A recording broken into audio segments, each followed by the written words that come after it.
Hey everybody, Sean here from Somm Wine Club, and I have got Somm wine for you. This is the 2020 Sattlerhof Morillon from Gamlitz in the Südsteiermark region of Austria. This is part of the October 2024 Somm Wine Club box. And you're probably thinking, how many other weird grape varieties can Sean share with us that we haven't heard of before? Because almost certainly most people have never even heard of Morillon, let alone tasted one. But there's a caveat. You definitely have heard of this variety, but not in this particular iteration. So Morillon, if you talk to producers in Styria or Steiermark, depending on English or German, uh, will tell you that that is their native variety. That's the indigenous variety of the region. That's what they are traditionally known for growing. But the grape variety didn't actually come from there. Now, they're not actually sure when exactly it came, but Morillon is Chardonnay. It hadn't been determined to be Chardonnay until the 1980s when they did DNA testing and determined that it was genetically identical to Chardonnay from France, from Burgundy. Morillon is a French word. It's the name of a town in the Savoie. There are very old documents saying that the original name for Chardonnay may have been Morillon Blanc, but they don't know precisely because there are no records, written records going back that far about where this grape variety came from.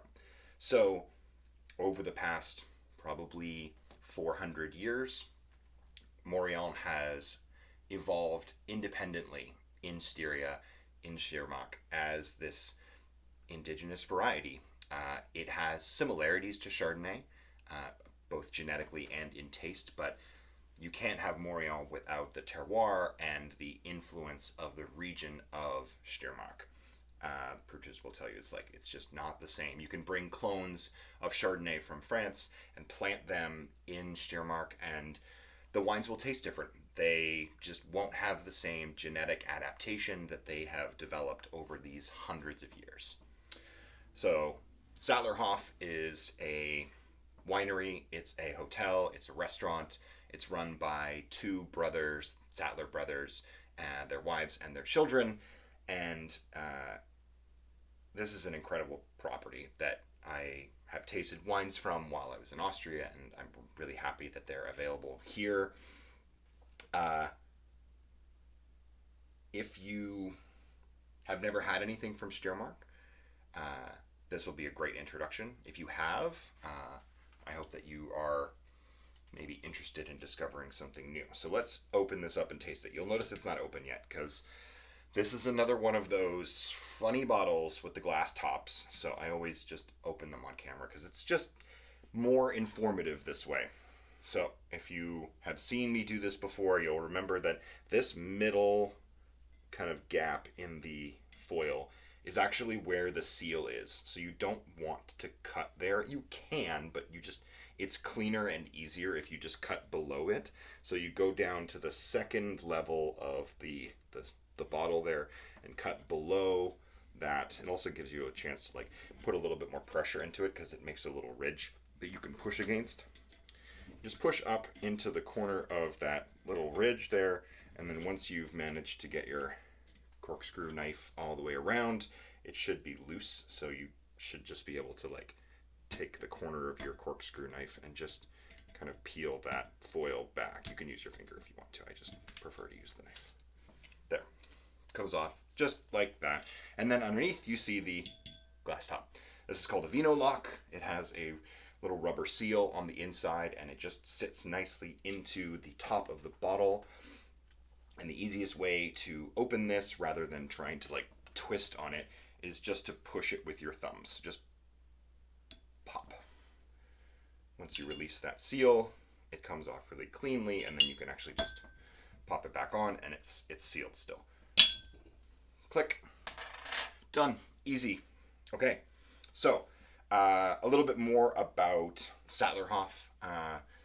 Once the younger generation have now that they've taken over most of the day-to-day operations of the winery and the restaurant and the hotel, obviously that influence of youth and energy has had a major impact on Sattlerhof. They have always been farming organically, but now they've been converted to biodynamics thanks to the young brothers who are running the winery, and the other brothers' children who are running the hotel and restaurant are training in Michelin starred restaurants around the world to kind of bring that wealth of knowledge back and increase the overall quality of this beautiful piece of property and this kind of ecotourism winery and estate. This is, like I said, 100% Morillon, coming from a vineyard in Gamlitz. Gamlitz is the village. It's only about 4 or 5 kilometers away from the Slovenian border, so we are very far southeast in the corner of Austria. So if you're looking at the map, it's going to be over here. This is really unique soil, unique climate. This is planted on very steep slopes that are this really rich quartz laden soil, so it has all of this really intense mineral content, and you actually see that reflected in the wine itself.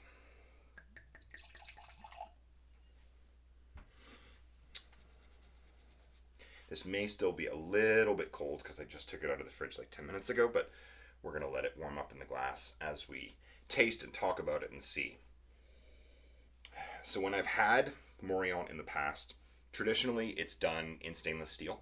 It's meant to be a light, zesty, refreshing, kind of vibrant expression of the variety. This is like this is as well. This is done in stainless steel.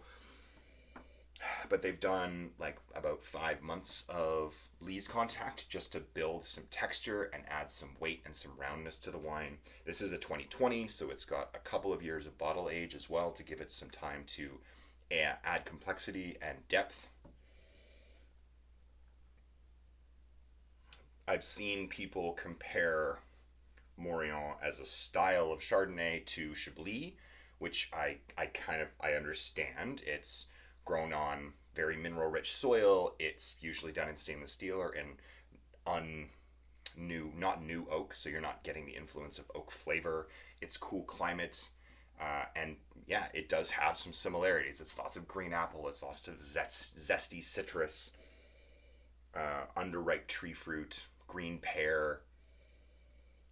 There's a slight kind of waxy note here as well.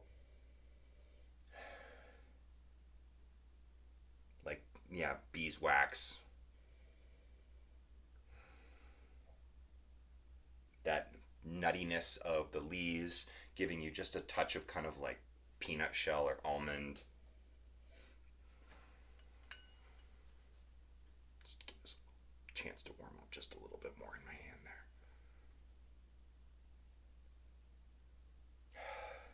There's a subtle grassy note to the wine as well. Just like very light, kind of slightly green herbaceousness to it. Not like green vegetal, but just freshness is what it smells like.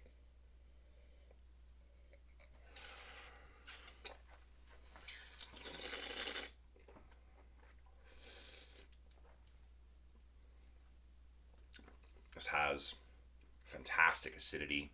Chardonnay is known for having really great acidity. Morillon the same, especially now that it has adapted so well to this soil and terroir. It's really kind of showcasing that really rich quartz mica, chalky mineral soil.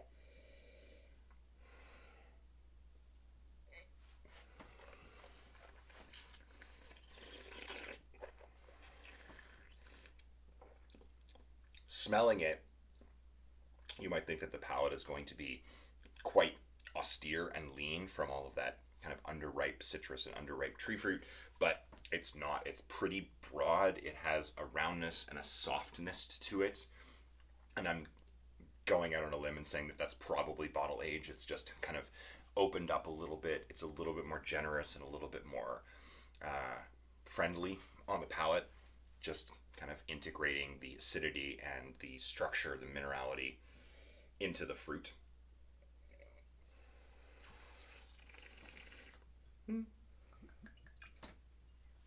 Does this work for me?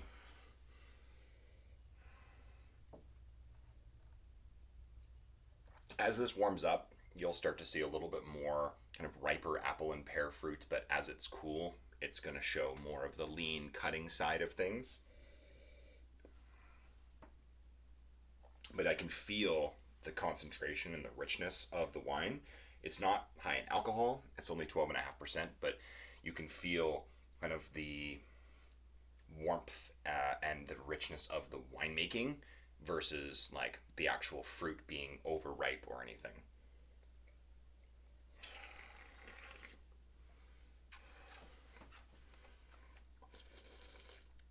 I love that this is a unfamiliar expression of a very familiar variety. I think that's so much fun for people to experience a different take on something that they almost certainly know very, very well. Chardonnay is one of the most widely planted grape varieties on the planet. It's grown everywhere, but nowhere except for in Steiermark has it adapted quite so well to this indigenous kind of character and created its own thing. Most of other Chardonnay wasn't kind of transported to other parts of the world until the 1800s, late 1800s, that kind of thing. Maybe a little bit earlier than that in certain parts of Australia or things like that. But this is quite a bit older and has an opportunity to adapt to its climate in a very unique way.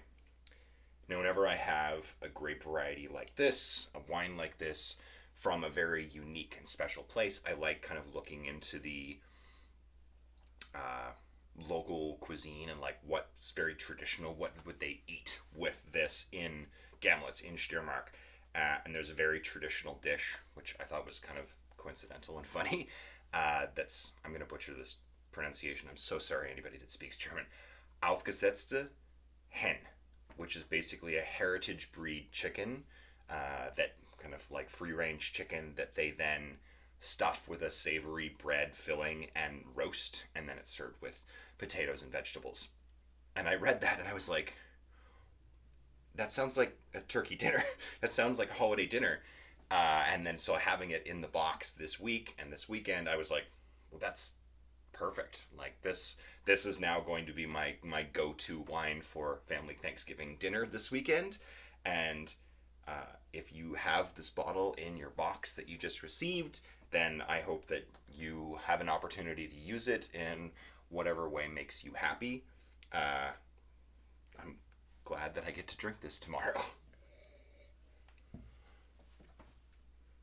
Very cool, very unique, interesting, delicious, and a great story to tell from the Sattler family in Gamlitz. So I hope that you enjoy the Sattlerhof Morillon, and we will see everybody next time.